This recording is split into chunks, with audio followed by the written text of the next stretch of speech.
Bonjour et bienvenue sur la chaîne Ici Guada. Moi c'est Thierry et comme vous le savez, sur cette chaîne, on découvre ou on redécouvre la Guadeloupe ensemble. Alors, pour ceux qui viennent pour la première fois et qui ne connaissent pas, eh bien si vous avez envie de découvrir des paysages magnifiques, des plages superbes et bien d'autres encore, abonnez-vous à la chaîne, activez la cloche des notifications pour être prévenu lors de la sortie d'une nouvelle vidéo et surtout ne rien rater. Donc on se retrouve aujourd'hui pour une petite randonnée, une randonnée assez longue puisqu'elle normalement elle dure à peu près 1h30 aller, 1h30 retour. Donc on est à la Porte d'Enfer sur la commune de Anse-Bertrand. Restez bien jusqu'au bout parce que franchement vous allez voir des images splendides. Je vais faire des plans drone incroyable et puis sur le chemin le paysage est splendide. Ici directement quand vous arrivez vous avez un grand parking qui se trouve derrière moi et puis vous avez la possibilité donc de vous garer ici. Voilà, là je suis équipé assez bien avec sac à dos, chaussures de marche et surtout de l'eau pour pouvoir faire toute cette balade tranquille. Alors il y a un petit restaurant aussi ici qui s'appelle Chez Coco, je ne le connais pas. Mais bon, voilà, vous pouvez manger avant ou après avoir fait votre trace.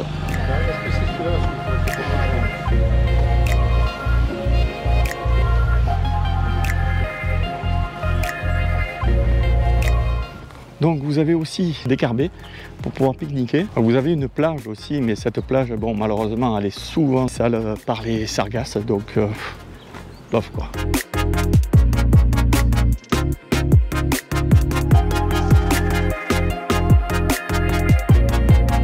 Alors, on peut voir déjà au fond, enfin, je ne sais pas si on le voit bien là, mais on peut voir au fond déjà les falaises qui sont splendides. Et les couleurs de l'eau, waouh! Voilà, c'est parti pour la trace des falaises.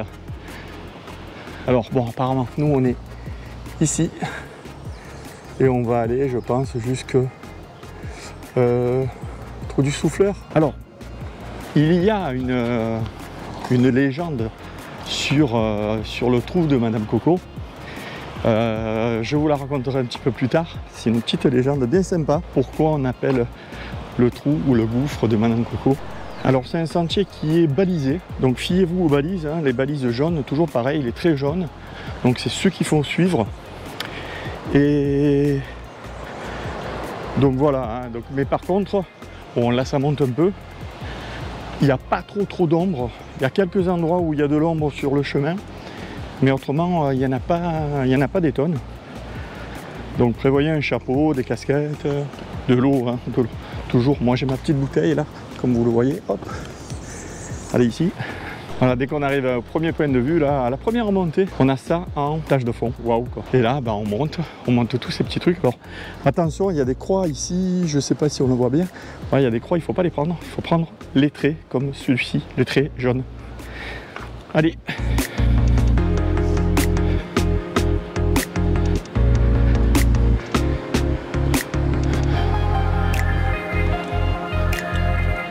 Bon, comme d'habitude, ici, il y a beaucoup de vent.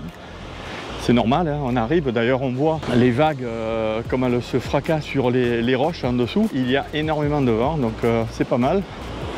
Bon, pour le drone c'est moins rigolo, mais on va faire ça et vous allez voir, c'est splendide. Alors voilà, comme on le voit au-dessus de moi, je suis suivi par mon drone. Donc ouais, c'est sympa, c'est une fonctionnalité du drone qui permet de suivre les personnes, ça s'appelle l'Active Track. Écoutez, si vous avez un jour envie que je vous fasse une vidéo sur le matos que j'utilise pour faire mes vidéos, n'hésitez pas, dites-moi en commentaire et puis je verrai ce que je peux faire pour faire une vidéo et vous montrer un petit peu le matériel que j'utilise pour cela. Voilà, on est dans un endroit superbe, très sauvage, mais vraiment magnifique. Et enfin moi j'adore, donc ces images sont sublimes. Il y a beaucoup de vent quand même, hein. On sent que mon drone il souffre un peu, mais ils tiennent le coup, hein, ils tiennent le choc. Donc on a des vents à plus de 35 km/h quand même. J'étais obligé d'attacher mon chapeau. Mais autrement, tout va bien. Moi, je me régale dans ces paysages qui n'ont rien à voir avec les plages, tout ça. Mais c'est des randonnées que vous pouvez faire facilement. Enfin, si vous êtes bien équipé, avec de bonnes chaussures, puis de l'eau surtout, bah, vous pouvez les faire sans aucun problème. Voilà.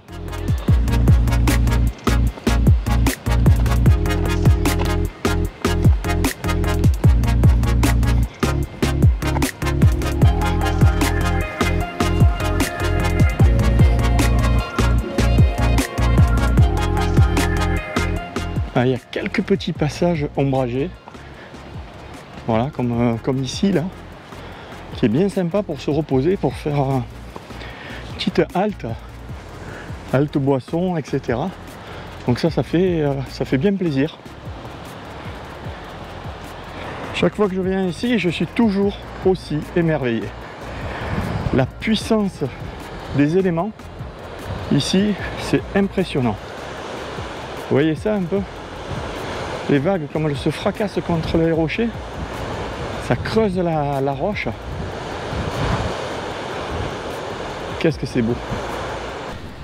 Donc comme c'est une trace un petit peu de front de mer en fait, il n'y a pas trop de dénivelé.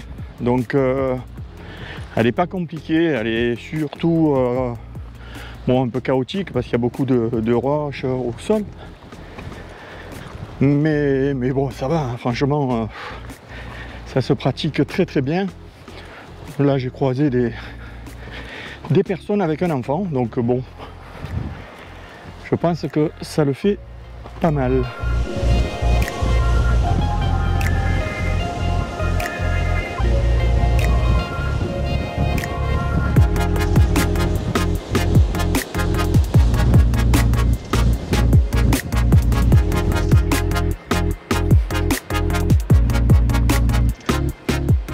Alors je sais pas si je vous l'ai dit, mais si jamais, vaut mieux le dire plusieurs fois que pas assez. Donc il faut absolument que vous suiviez les balises jaunes, les traits jaunes. C'est un peu le gage de votre sécurité. Des fois on serait tenté de passer par des endroits qui sont un peu plus sympas ou quoi que ce soit, mais ça peut être dangereux. N'oubliez pas que vous êtes sur une falaise et il en va de votre sécurité. Donc moi je vous conseille fortement de suivre les balises. C'est ce que je fais d'ailleurs.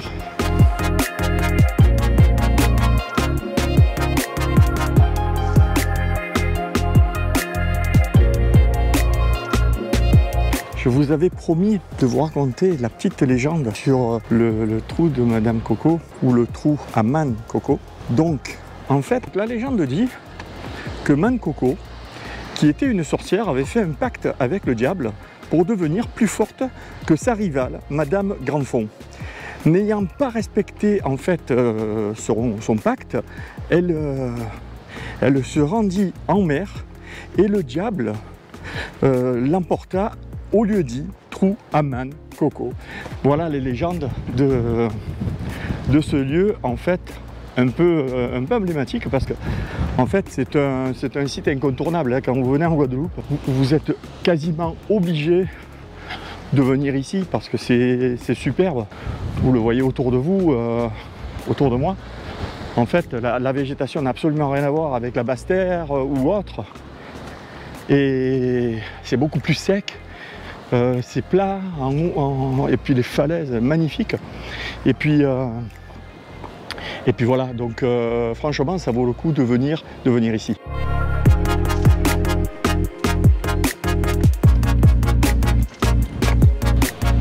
Voilà, on est arrivé. On voit qu'il y a toute une protection autour. C'est pas pour rien, c'est assez dangereux, hein. Donc faites pas comme Man Coco et ne soyez pas aspiré par le trou comme on voit ici. Et ce serait un peu dommage quand même. Donc ne franchissez pas les barrières de protection, elles sont là pour vous protéger. Donc surtout ne faites pas cette erreur. Le vent qu'il y a, c'est waouh, c'est assez impressionnant. Ça souffle à plus de 35 km/h ici au trou. Donc en fait ce que je voulais vous dire, c'est que la bonne nouvelle, c'est que quand vous arrivez ici, eh bien vous avez un banc pour admirer le paysage et pour vous reposer, boire un coup. C'est d'ailleurs ce que je vais faire. Et voilà. Ici, de là où je suis, j'arrive à sentir les embruns sur mon visage, donc de la mer et des vagues qui se fracassent derrière. Donc c'est assez impressionnant.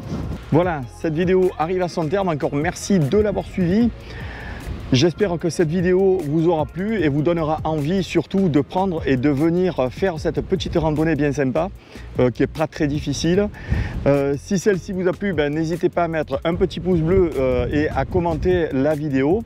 Et puis nous on se retrouve très prochainement dans une nouvelle vidéo. En attendant, sortez et profitez de la vie. Et puis je vais vous laisser avec ces images de drone magnifiques. Car je pense que je vais le faire décoller quand même, et je vous dis à très bientôt.